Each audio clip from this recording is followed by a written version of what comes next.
go. Here we go. Here we go. Here we go. Real time, real time, real time, real time, real time, real time, Prince Blue. Real time, real time, real time, real time, real time, real time, Prince Blue. Talk that, talk that, talk that, coach, coach, talk that, talk that, talk that, coach, talking entertainment too. Look, we are not the same as you. Look, we don't need a thing, just you. Just make sure the gang come through. Hey, what is going on, everybody? What is up? It is Real Time with Prince Blue. I am your host, Dr. Prince Blue, and today is a phenomenal Thursday. You know why? If you haven't seen, I got my Mr. T starter kit on. I look like the ghost of Negro Pass. That's fine, but it's game day. It's Eagles versus Giants at 8:15. So I'm going to do my thing at 7, then by 8, at least no later than 8:10, I'm off of here, and I'm going to be screaming because we're going to whoop those Giants' ass. We're going to do it for Russ. We're going to do it for the culture, and we just going to do it because the Giants stink, and they need to be put out of their misery, and we're going to help them. We're going to be one of the many shovels of the rest of these games that's going to bury them. Yes. So, with all that being said, I hope everybody's doing good. I hope everybody is doing well.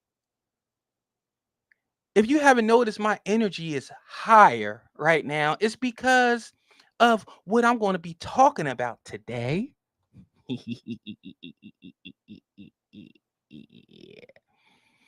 For those who don't know, I am a I'm a civil-minded person. I am a very conscious person. I understand human emotions. I understand feelings. And for those who also know me, you also know I'm full of shit because I am petty. And I'm going to be petty this episode. But right after my delicious, and this probably going to be the most professional thing on this podcast today, it's going to be my monologue. Tonight, I got to talk about how society keeps lowering the bar just to make people feel good. We've reached a point where standards, discipline, and accountability are somehow offensive. You can tell people they're wrong. You can't tell people they're right. You can't expect excellence, but everything has to feel right instead of actually being right. And that makes sense when I tell you what I'm about to tell you coming up. Take this whole Ayesha Curry situation. Every time she speaks, it feels like we got to get another episode of validation over values. We're talking about someone who's got success, family, fame, money, a top 10 NBA player of all time as a husband. But not enough. It's not enough. She needs validation from the internet. She needs validation from other men. She needs validation from men that don't hold the candle to the man that she took vows for. That's the world we live in now, where people will rather chase sympathy and likes than get self-respect or have self-respect.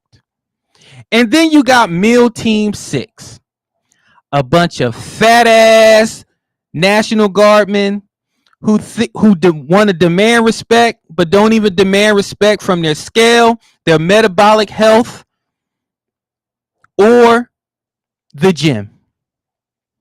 These people can't handle accountability. It's funny until you realize it's a reflection of us all. We've traded self-discipline for self-pity. So tonight, I'm going to talk about it, and I'm going to piss some people off. Let's start with the real-time recap.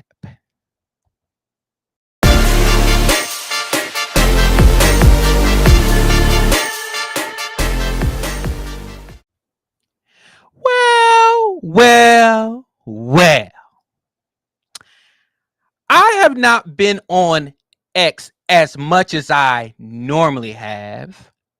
So I missed a couple of things. I took a kind of a sabbatical after the whole, after Charlie Kirk was assassinated, murdered, and lost his life, I took kind of a step back because I saw how people was cheering the murder, the assassination of a man in front of his wife and kids. I saw how some people was taking glee from that. And I kind of stepped away a little bit, before I say something, that, I don't want out there in the ether about those people that's celebrating death. So I came back because, unlike a lot of you, when I don't tweet or when I'm off of social media, guess what? People come looking for me. People ask me, how are you? Are you okay? Are you good? Haven't seen you in a while. A lot of you don't have that. That's why you look forward to Sundays when you can go drink and play grab ass with a whole bunch of people, because you have no life. You have nobody that actually really cares about you outside of this app, and it's outside of Eagles culture. So I come back, and then I find out that a lot of your favorites got caught up in the same culture that they cultivated for a long time. You know what that culture is? Cancel culture. I come back to a whole bunch of screenshots of people's business being put out there because they openly cheered the murder of Charlie Kirk. I'm talking everything. I'm talking LinkedIn's. I'm talking employment. I'm talking I'm talking everything. I'm talking what you ate yesterday, what you ate the day before that, your street, your address. Now, I don't condone doxing because that's just awful. But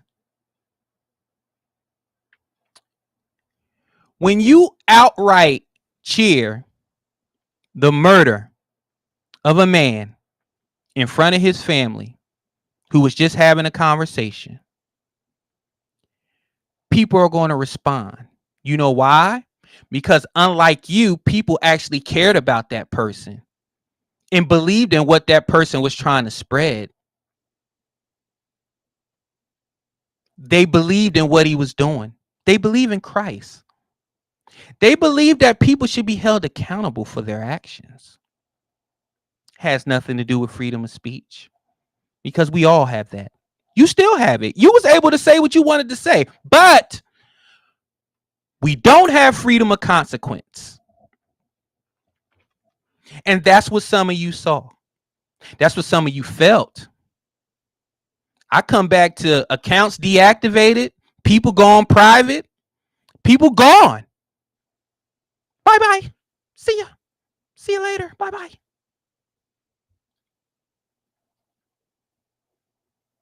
I find it mighty strange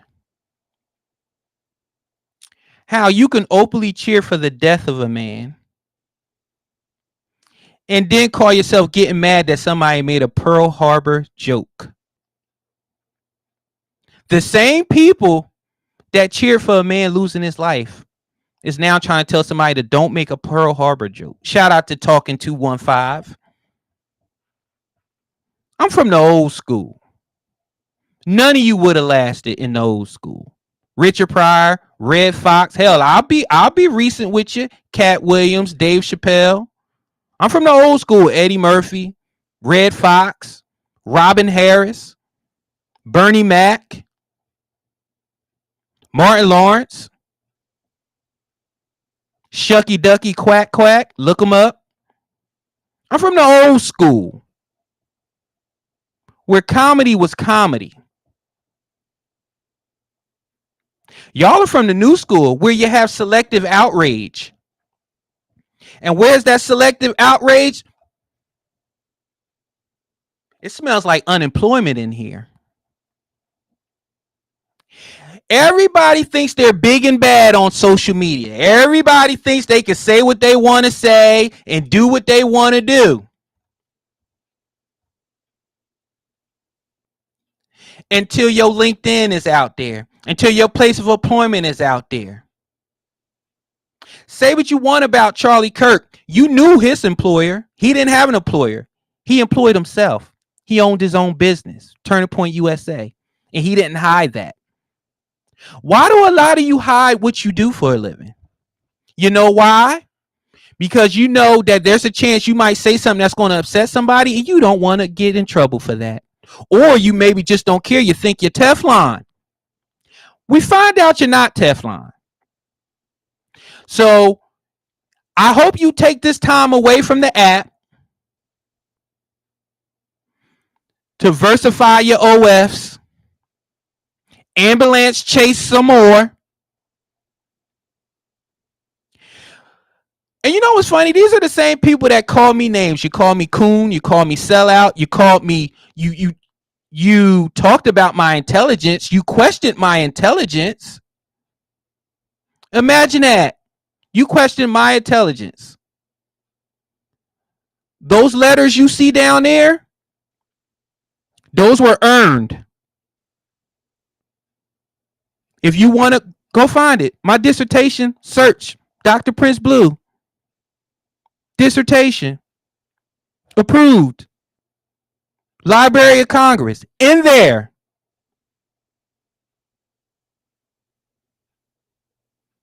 No revisions. See how rare that is to do a dissertation with no revisions. So when you question my intelligence, I question yours because you're no longer on this app. Because you got on this app and you openly celebrated the murder of a man in front of his family, and now you can't even show your damn face. So who's the dummy? Who's unintelligent? See how you think you're right because you're on a certain side? But what you found out is a lot more people care about him than they care about you.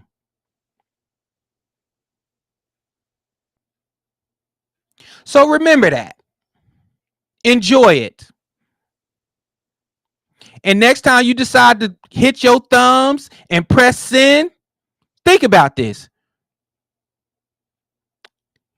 Is this worth my next paycheck? Is it worth it? And if the answer is no, then don't hit send unless you bout it. y'all are some of the cockiest idiots I have ever encountered.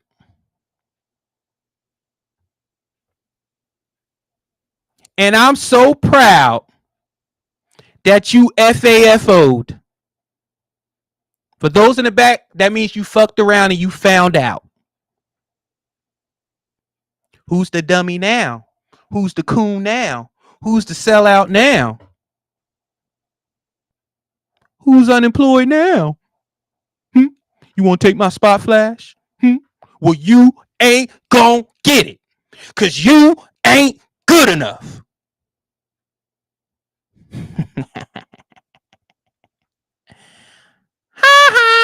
I wish I had the Nelson clip. Now that I'm done with those jackasses, now it's time for I Said What I Said. I said what I said. Oh, Ayesha. Ayesha Curry, could you come to the front, please? For those who don't know, Ayesha Curry is the wife of Stephen Curry, arguably the greatest shooter of all time, the three-point shot made leader, four-time NBA champ. Depending on where you put him, shooter guard, point guard, he's arguably in the top 5 in both categories. Successful, well-liked, never been caught up in any type of scandal. The only scandal he's ever been caught up in is defending his wife, putting out tweets defending his wife and then deleting them. Well, Ayesha Curry has made sure that her legacy is to be on the hills of Mount Ungrateful. She has now joined Jada Pinkett Smith, Michelle Obama, and Remy Ma. Congratulations. You are on Mount Ungrateful because every chance you get, you take a chance to make it seem like your life is so horrible. Your life is so miserable. You can't be successful under the shadow of Steph Curry. Men, you are cooked, not me, because I have a wife successfully 13 years, 10 years, about to have our vow renewal next week in a tropical location. So I'm good. But men, single men out there, you are cooked. If being the wife or being the husband like Steph Curry is not good enough, men, you are cooked. You can take your 12-inch schlongs, your six-figure salaries, your good man, and you could just shove it because you are cooked. Let me show you why. Let me show you why that you are cooked. Look at Ayesha Curry. Somebody pulled a clip from when she was on The Talk, the kind of swag version of The View, but the same cackling.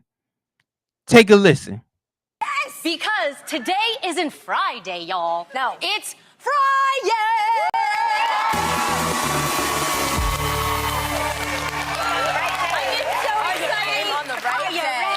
All right, Ayesha, I think it's time for a drink. What do you say? Absolutely. Yes, we get to drink. Marcel? Marcel?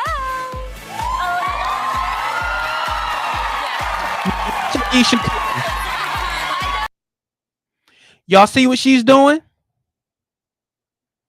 She's acting like she's removing her wedding ring because she saw a man with his shirt off bringing her drinks.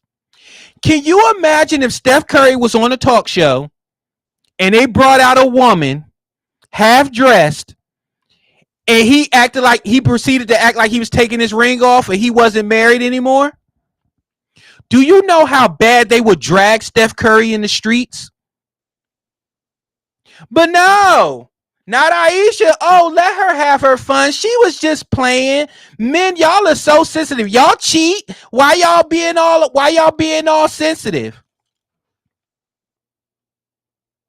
First of all, why are you on that show acting like you're not married? Why do you need a drink in the middle of the day? You ever notice that it's women, like, they want to call men alcoholics and all that stuff, but they always got to have wine. They got to have they got to have a box of wine. They got to wind down with some wine and stuff like that. It's no better than men that drink beer and spirits when they get home. So what's the difference? Let's see the rest of it. And do you see Jenny Ma right there? Young Jeezy's baby mama, who told her, hey, don't do that. You're on camera. Ha ha, cheerfully playful. Mount Ungrateful. You go on shows and you talk about how you had big dreams and those dreams were dashed because you got pregnant and you got married early, blah, blah, blah, blah, blah. Did y'all not talk about these dreams before you got married? Let me give you an example. When me and my wife went on our first date, we talked about our dreams and our goals. Right there at Applebee's, over 2 for $20. That was the first time I ever ate spinach dip because my wife is a big spinach dip fan. And she said, what are you ultimately looking for? I flat out told her. I said, and this, my wife would tell you, this is how she thought I was insane. I flat out said, my biological clock is ticking. I need kids. I need more.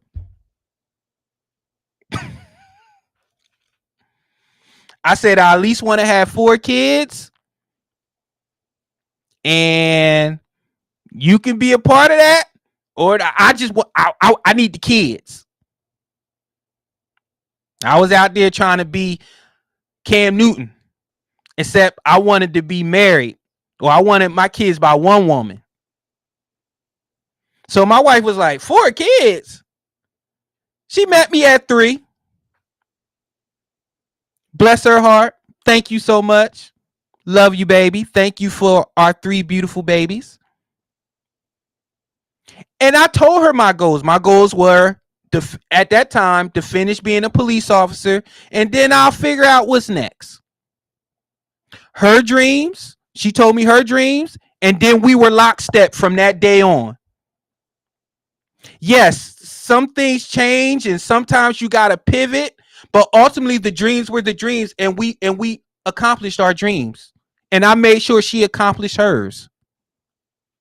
And I supported her through those, which I'm pretty sure Steph is supporting you through yours. They just haven't been successful the way that you think they were going to be.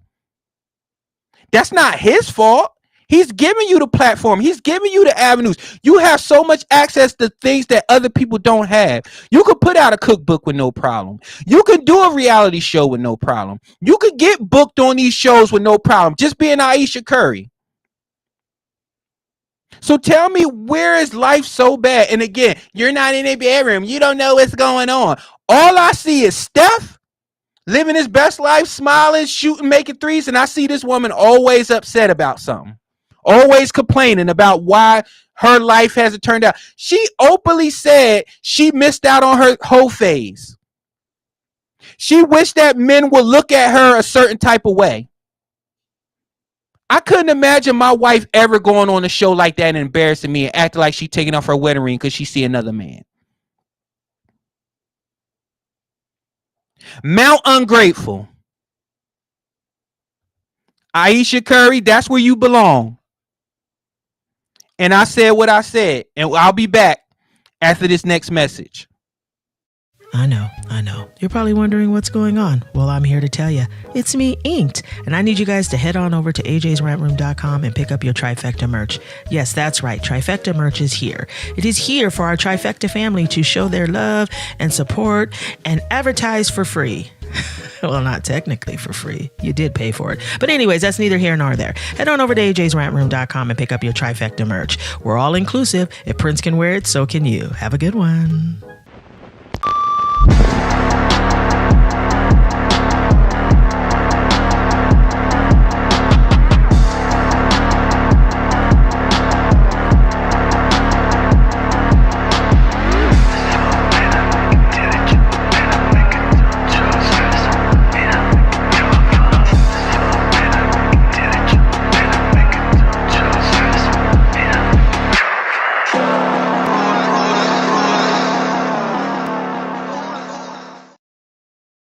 It's always lit over at ajsrantroom.com. We got the best bags and accessories, our beloved Black Series. We got fresh lids for you hat lovers, fire jackets and hoodies, and of course we got you covered on the t-shirts. And introducing our first shoe line, Aloysius Germain. So get on over to ajsrantroom.com today and get to shopping. You won't be disappointed. All right. Make sure y'all check out my brother ajsrantroom.com. Like he said in the commercial, he has everything that you need. Fire everything. Support that man. Support my brother. He's very talented and he does his thing. So make sure you support him, please. Now it's time for Cap Check. The lies. There you go. This bitch. I'm telling you, trifling. All right, it's time for Cap Check. And this Cap Check is going a little bit back to last week where I talked about obesity and feeling sorry. And it goes in all to the things about standards now and, people hurting your feelings and all this stuff and people just complaining. Well, I want you to listen to this video where a woman explains how she was verbally assaulted at the gym. Take a listen. The manager at the gym just followed me to the elliptical machine because I get on and then suddenly he's right next to me and he taps my shoulder and he says, "Hey, whatever you're doing, keep doing it. You look great. And I said, I'm actually having health issues, as I try to put.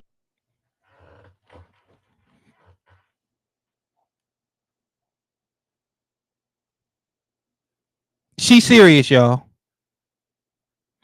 A health manager, a person at the gym, saw her progress, saw that she was doing well, and said, whatever you're doing, keep doing it. You're doing great. And she said, well, I have health issues.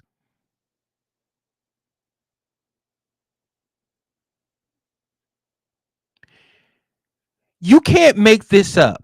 You can't tell them to keep going. You can't give them positive reinforcement. You can't do nothing. Why are you here if you're this miserable? Like, why are you I don't understand it. But if people ignore you, if people body shame you, if people talk about you, you'll be in your car making a video about that too. Do you want to know how gym culture is very cultivated, how gym culture can really help you out? When somebody walks up to me and they say, yo, you really slimmed up. Like, people don't never talk to you. They never say anything to you. They be like, hey, you slimmed up. Like, you look really, really good. Like, whatever you're doing, keep doing it. You look great. That makes me go even harder in the gym. That lets me know that everything that I've done, all the sacrifices, all the ups and downs have been worth it. Sometimes outside validation is okay, especially when you're not seeking it and it just comes from nowhere. God has a mysterious way of sending messages to you. And that's one of them, through people. But your miserable ass couldn't handle a compliment. Let's keep listening. Put my headphone back into my ear and focus on what I'm doing. And he says, oh, I'm sorry to hear that, but I'm just saying, like, whatever you're doing, keep doing it. You look great. And I said, please don't comment on my body. Ma'am, he didn't say you have big titties. He didn't say, damn, whatever you're doing, keep doing it. That ass is fat. He didn't say, let me get some of that. He said, whatever you're doing, keep doing it. You look great. Health managers, you don't know how good it is to be at a gym where the people, the staff, pay attention to their clients. They make it a family. They make it that you want to go to the gym.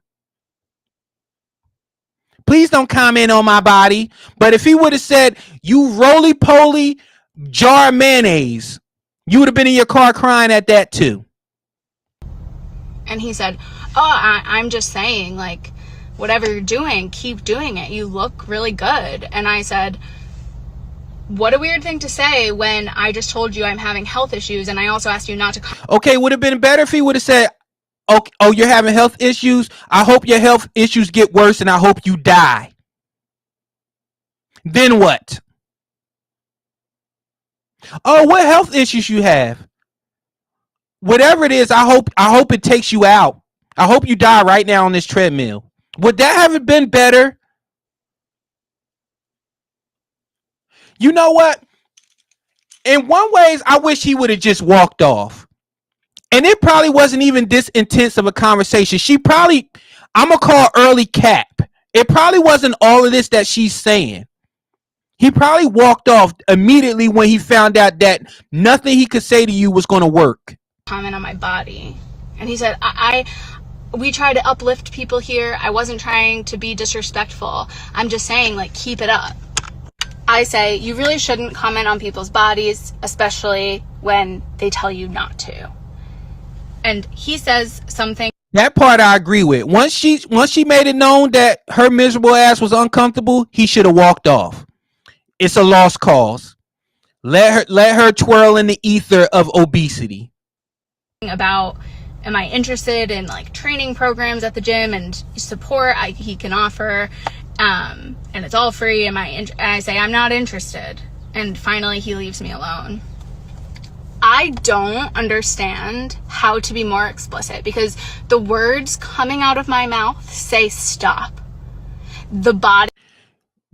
What needs to say stop is eating.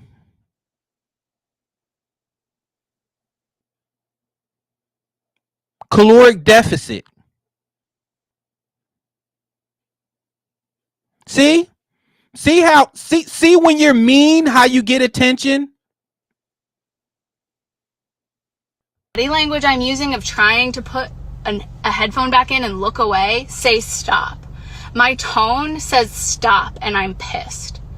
It is wild to me that people can be told to stop doing something that is causing me harm, and they think, like eating in a caloric surplus, like being obese, your doctors say stop. Your friends and family say stop. Your own gut, your body says stop. You don't listen to that. You don't listen to that. that because they believe that they're paying me a compliment, that they won't stop, even when I bring up that it's due to medical reasons. Even if you can't understand why it's inherently problematic to compliment weight loss, to continue to do it's problematic to compliment weight loss. Is it good to compliment weight gain? so when I told you it's due to health issues and I asked you explicitly to stop is harassment. That's all it is. And it continues to amaze me, even if it doesn't surprise me, how entitled people feel to comment on fat bodies and fat femme. There it is. There it is. Hey-o. She's insecure with herself. She's projecting. He probably was healthy, fit, talking to her, and she immediately shut down. She immediately shut down. You can't compliment on fat bodies and femme fat bodies. Bodies especially. For this man to come and corner me. Corner you. The treadmills are side by side. You could have got off the treadmill. You could have walked away. You could have walked out of the gym. You could have drove home. So how did he corner you? Emotions.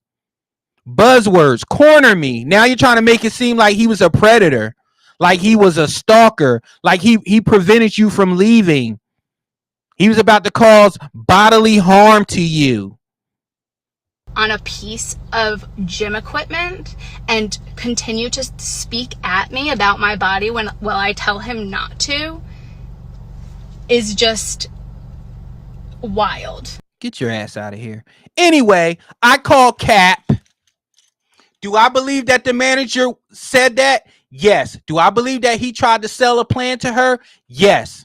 Do I believe the cornering and assaulting me and verbally abusing me and all that stuff? No.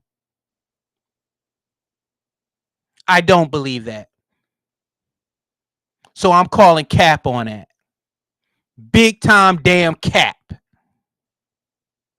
For you, I'm calling mushroom Cap, some veggies. I have health issues. So did I. So do I. But you know how you make those health issues better? You better yourself. You better your body. You take accountability. You make changes, which you're in the gym, so you're doing something. And obviously, it was enough to work for the manager to talk to you.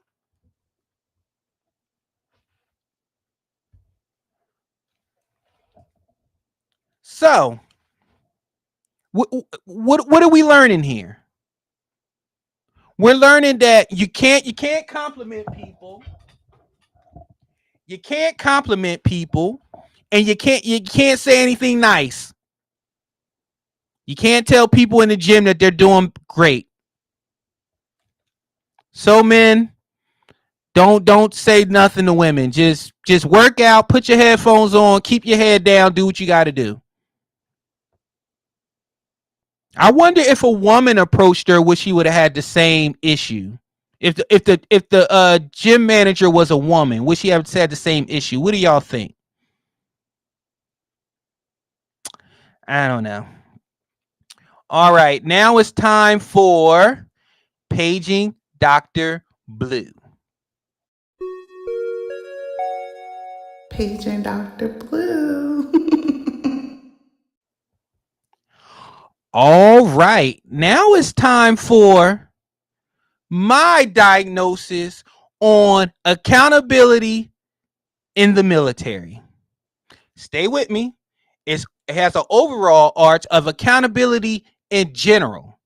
Having a standard, living up to that standard, being that standard. Like Pete Hegseth said, things are changing. Let me introduce you to MEAL Team 6. These are the National Guards that were released, I think, in Texas. I think it was Texas. Was it Texas? Wherever it's at, if you're in shape and you can run, you probably got a shot. This is MEAL Team 6. This is the National Guard. Look how thick they are. Thick. This is what the military standards are today. Out of shape. Look at his stomach. Look at his belt. His belt is literally splitting his stomach in half. I remember when the military, where you were fit.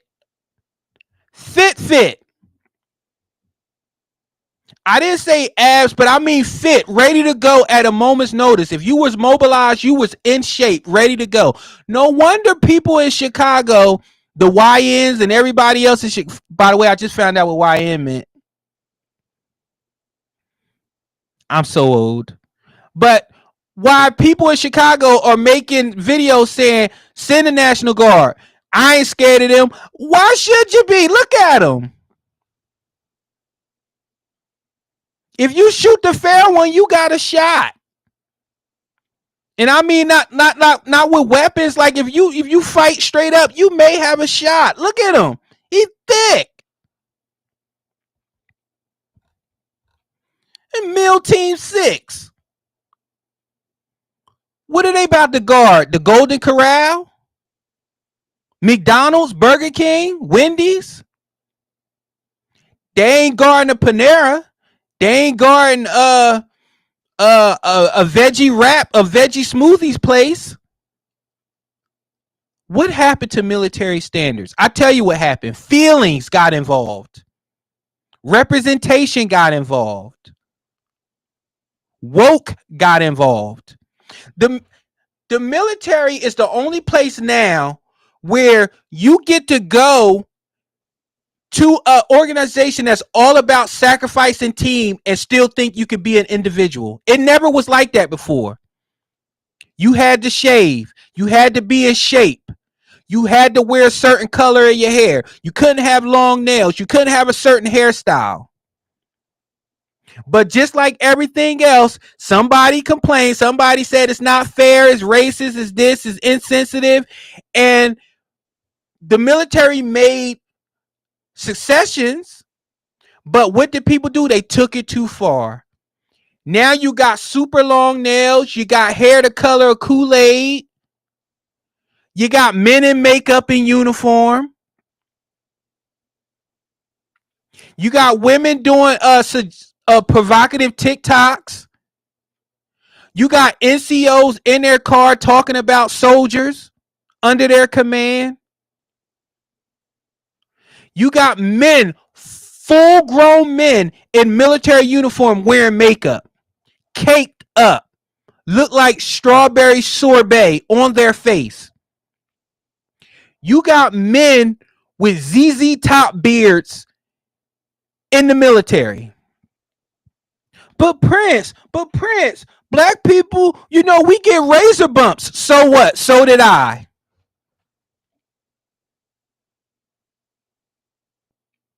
You don't think white people get razor bumps? You don't think white people get skin irritation? That's the thing about sacrificing. That's the thing about doing something that's greater than you, that's bigger than you. When you go to the military, they flat out tell you, you're going to sacrifice. You're going to be away from home. You're going to have to be apolitical. You're a part of a team. Guess what? If the person next to you doesn't like you because of the color of your skin, guess what? You better work together. Because it's bigger than you being racist. It's bigger than me being racist. It's bigger than me being a bigot. You are my teammate. We are a team. Even if you are, I don't care what you are. I don't care what your sexual orientation is. I don't care what your race is. I don't care what your religion is. You don't think when I served in the army, you don't think I was next to people that hated the skin that I was in? Hated that the fact that I was breathing the same air as them. But guess what? We made it work. One mission, one goal. Period. I couldn't have a long beard in a group of well-shaven soldiers. I stick out like a sore thumb.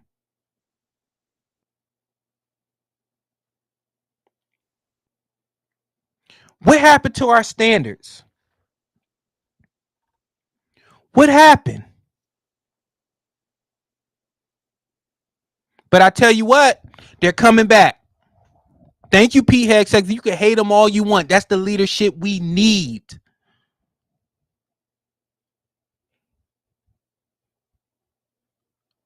If we need to send y'all to fight and y'all not in shape, what good are we as a military? We're supposed to set the example. When your gun fails, when your bayonet fails, when everything all else fails, you need yourself. Your body is your weapon. But if your body is the same weapon that's killing you before the enemy can, what good are you? We need standards. Was I perfect in the military? No. But guess what? I damn sure made sure I was the best that I can be. The military had ways of getting you back in shape. Hey, you gained a little bit of weight. How's your money being lighter? How's that sound? Okay, get your ass back in shape. The military literally pays you to stay in shape. You work out every morning. And then you do something on your own. Or you just watch what you eat.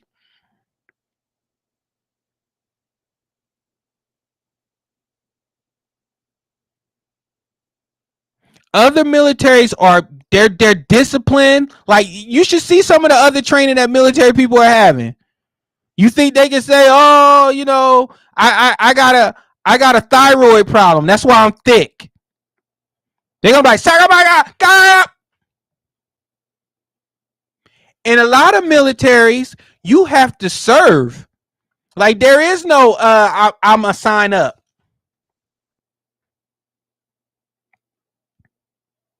So think about that. Think about that MEAL Team 6, 75th Ravioli Regiment, Delta Thick. Think about it. The next time you don't want to work out, the next time you think you're going to eat a whole buffet, you may get the call. You may get mobilized. And you should not be looking like this. If the enemy see you coming looking like this, they're going to have a field day. Period. All right. Now it's time for Ayo Pause. Stick together. Pause. Knows he can have it. Pause. You see what I do when I got the rock. Pause. Let me just put this in real quick. This is Dan, by the way. All right, everybody. It's time for Ayo Pause. And this one is a good one. Is everybody listening? It's Delta Dessert. That's a good one. That's a good one, Pat. I never thought about that one. Everybody listen to this Ayo Pause. I need y'all to really listen to this one.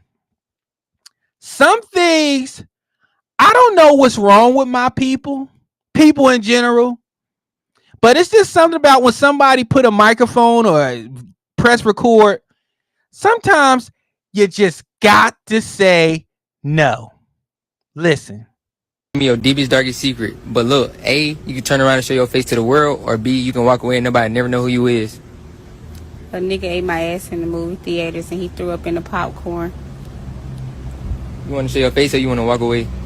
Walk away. Bet, walk away. Did y'all hear that?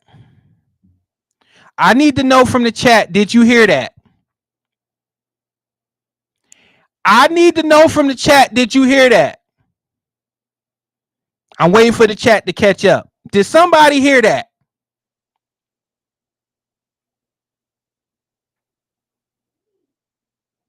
I need to know.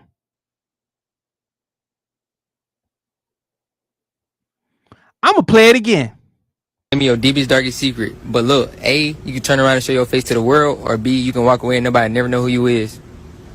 A nigga ate my ass in the movie theaters and he threw up in the popcorn. You want to show your face or you want to walk away? Walk away. Bet, walk away.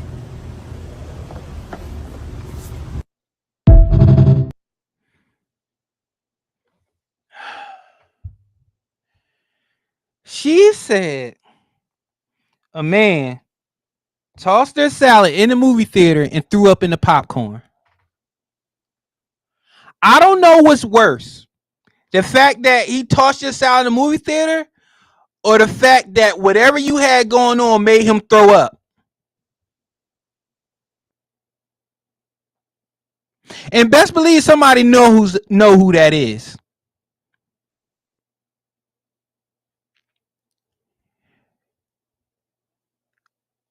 You made a man regurgitate because whatever you had going on back there, his body couldn't take it. His body, you know what? You know why the body throws up? Because it rejects toxins. It rejects something that doesn't want to be in your body right now. That smell, taste.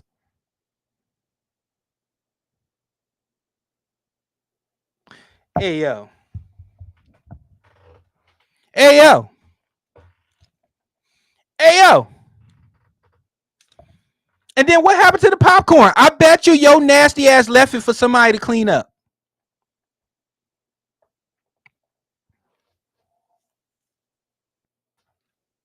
My people, I just don't know, my people. I don't know. Threw up in the popcorn. I bet you she's still funky to this day. And he nasty too. Why are you in the movie theaters doing that? Just uncouth.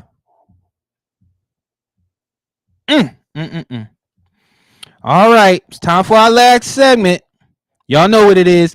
Dumbass of the week.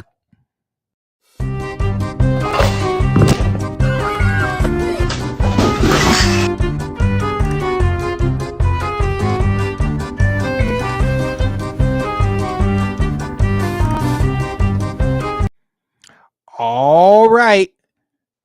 It's time for Dumbass of the Week. And this person is a frequent flyer on Dumbass of the Week. Mr. Ryan Clark, who had to apologize again. This makes it his 36th apology in 2 weeks. And this is why sometimes you need to just let things play out and get the full facts before you open your damn mouth. You don't know how many times I want to say something to somebody or post something on the internet, but if I don't know the complete facts, I keep my mouth shut. So here's what Ryan Clark is apologizing for again. I've never really had much trouble expressing anything. This has been more difficult because I know that people are hurting, right? 2 lives have been lost. Herman Hall, a man who spent his life in service of other, and Kyron Lacey. He's just a young man who I wish I could tell how much he had to live for. My heart absolutely breaks for both of them, their families, and their loved ones. On Monday night's Sports Center, I addressed the horrific car crash that took Mr. Hall's life, and also the subsequent tragic events that led to the death of Kyron Lacey. In full transparency, y'all, I knew Kyron Lacey personally, but nothing matters to me more than the truth. I always strive to do my best to mix authenticity with the most complete and up-to-date information available. I failed to do that on Monday night based on the subsequent evidence that has been released by the Louisiana State Police Department. I set the highest standards of fairness and, most importantly, righteousness in my work. I didn't meet that standard. But since I've spoken to Kyron's representation at length, and I've also reached out to a representative at the state police office just to have a conversation. They informed me this morning that because it's ongoing litigation, they actually can't divulge anything else. It's always important to me that I gather all factual and important information to provide the complete story. That's a responsibility that I do not take lightly. And when discussed in real time on Monday evening, I failed to do so. And for that, I apologize. For those who are not up to date, Kyron Lacy was a LSU football player, very good actually. Had a very he had a chance to do some real good things in the NFL.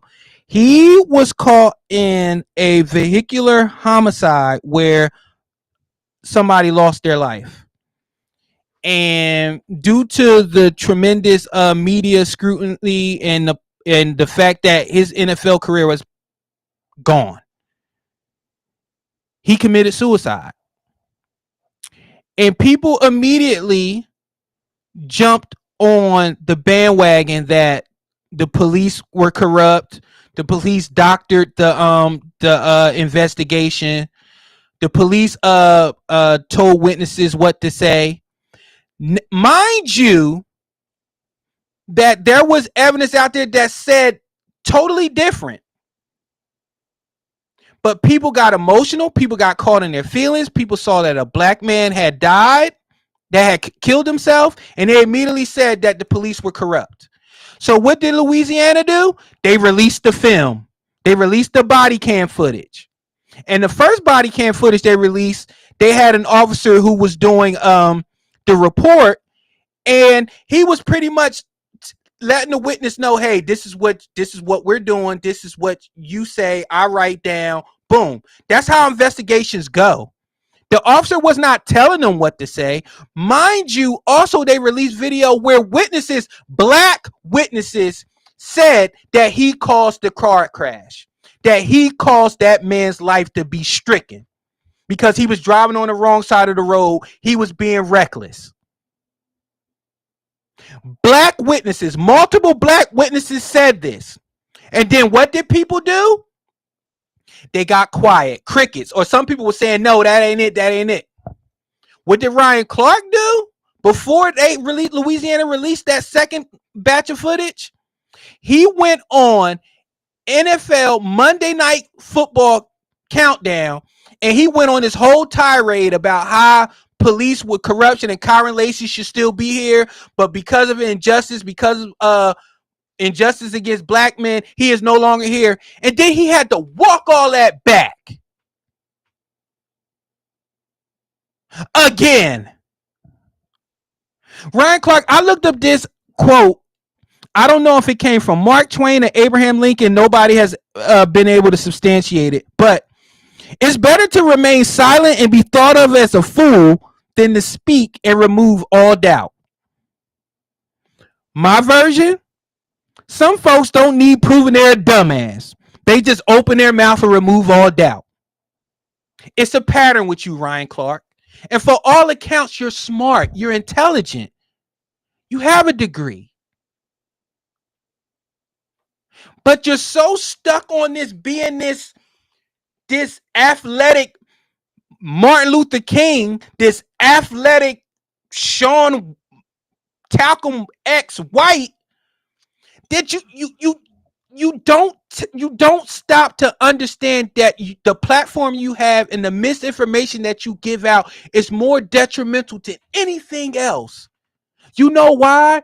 Because there is real corruption out there. There's real black men. There's real brown people. There's real white people. There's real Hispanic people that have been unjustly sentenced, unjustly in prison because of police corruption. And when you do shit like this, it minimizes that. It makes people roll their eyes the next time it is some corruption, and people like, well, just like Kyron Lacy, huh? Where's the corruption? Is there corruption? You was wrong that time. You was wrong the other time. This is what happens. My people, I swear to you, there is nothing wrong with waiting. There is nothing wrong with being silent and waiting for the facts. Hell, you don't even have to say I'm waiting for the facts until I say something. Just don't say anything, because right now, the way everything is going, when you say I'm waiting on the facts, people jump on you for that. It's funny how you got to wait for the facts when it's your own people. Yes, I do. Prior to me being a doctor in criminal justice, prior to me to get my doctorate, I did the job. I'm a retired police officer, so I know what it takes to do an investigation. I know how it feels when family really, they want information. The public wants it, but you can't do it because it's an open, active investigation. And you want to give them closure.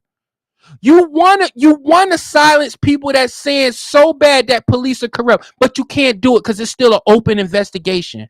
But you know what? Like Kendrick Lamar said, sometimes you got to pop out and show. And that's what Louisiana did when they released that body cam footage.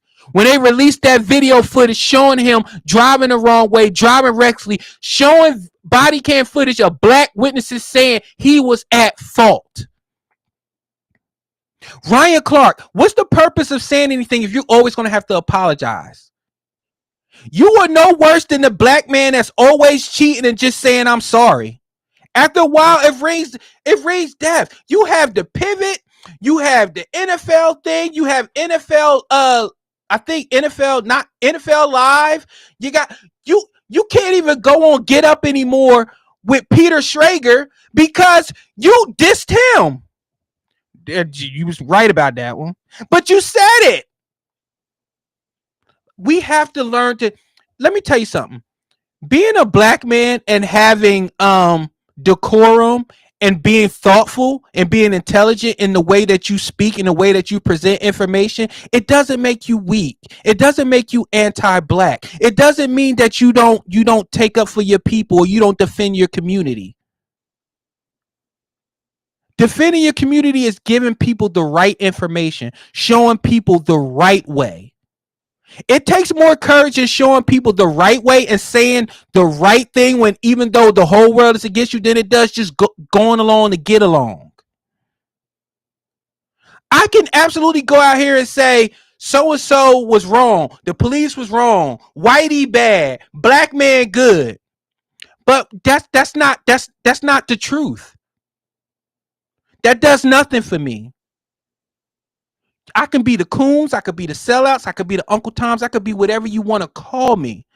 But the one thing you won't call me is a dumbass or a fool or a liar or disingenuous. That's what you won't call me. And I feel like every time you say something, you misinform people and you are purposely disingenuous because you want to be seen as this super down with blackness person, or the opposite end, you always want to be this Whitlock. You want to be this black people bad, black culture bad, white people good. You always trying to find a way to shun black culture. That I see you in the same light as well. Sometimes you just need to just shut the fuck up. It takes strength sometimes. I want to say a lot of things, but sometimes it's just not worth it. So Ryan Clark, congratulations. You're dumbass of the week. Again.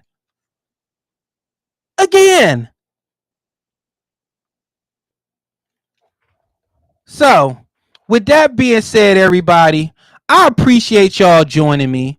I appreciate y'all rocking with me for 7 o'clock until I wait for the Eagles to whoop up on these Giants. I hope everybody has a phenomenal week.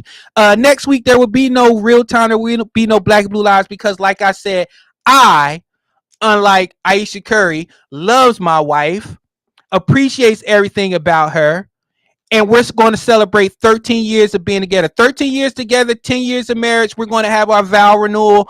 And I'm going to shout in front of everybody that's being there, loved ones, under God. Again, thank you for my blessings. That is my wife. I appreciate you so much, Lord. Thank you so much for blessing me with my soulmate, with my helpmate.